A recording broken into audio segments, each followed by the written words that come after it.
কিরকম হয় ব্যবসা বাণিজ্য? বাঙালির একটা সমস্যা, দেখলে ভাই ব্যবসার হিসাব নিয়ে আছে, ভাই ব্যবসা হয়নি। জীবন নিয়ে আমার আর কোনো অভিযোগ নেই। জীবনে যা পেয়েছি তাই হচ্ছে শিক্ষা, আর জীবনে যা হারিয়েছি তাই হচ্ছে অভিজ্ঞতা।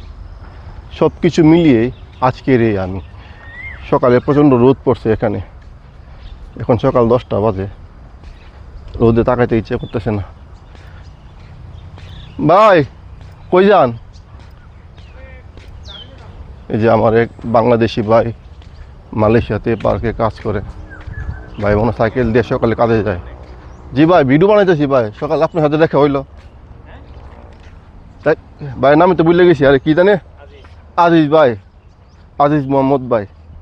এখন এই কিরকম হয় ব্যবসা বাণিজ্য?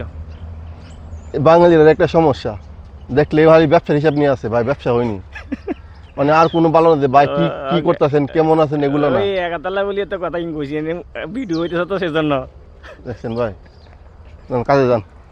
কোন জায়গায় যাবেন এখন?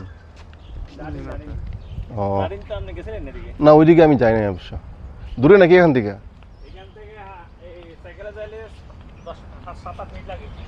ও খুব বেশি দূরে না, আবার খুব বেশি কাছেও না। তো এরা হয়েছে কাজ করে এই পার্কের মধ্যে, আবার এই পার্কের অন্য জায়গায় আছে আরেকটা অফিস, ওখানে যে কাজ করে, সাইকেল আছে, সাইকেল নিয়ে আসা যাওয়া করে। ভিডিও করতে দেখলেই মনে করে প্রচুর ইনকাম করতেছি। আমি যে 5 বছর যাবৎ 1 পয়সা ইনকাম করতে পারি নাই, এটা তো কইলে বিশ্বাস করে না। যাই হোক, মানুষের বিশ্বাস অবিশ্বাসে আমার কোনো কিছু আসে যায় না।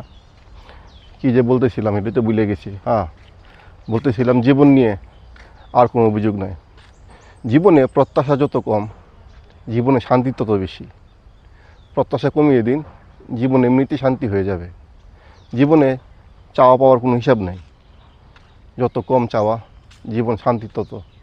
কৃতজ্ঞতা প্রকাশ করতে হবে, যা পাইছি তাই নিয়ে কৃতজ্ঞ থাকতে হবে, সন্তুষ্টি প্রকাশ করতে হবে, এতেই জীবনের শান্তি। আমাদের যখন বয়স খুব কম থাকে, যখন আমরা তরুণ বয়সে থাকি, তখন আমাদের চাওয়া পাওয়া অনেক থাকে, অনেক অনেক চাওয়া থাকে আমাদের। আমরা এই করব, সেই করব, এটা করব। কিন্তু যখন একটা সময় বয়স আমাদের 35-40 এসে পড়ে, তখন আমরা বুঝতে পারি যে জীবন অনেকটা পথ লড়াই করে আসছি, এখন অল্প পাওয়াতেই জীবনের সন্তুষ্টি। তাই প্রত্যাশা কমিয়ে দিন, জীবনে এমনিতেই শান্তি হয়ে যাবে। আল্লাহ হাফেজ।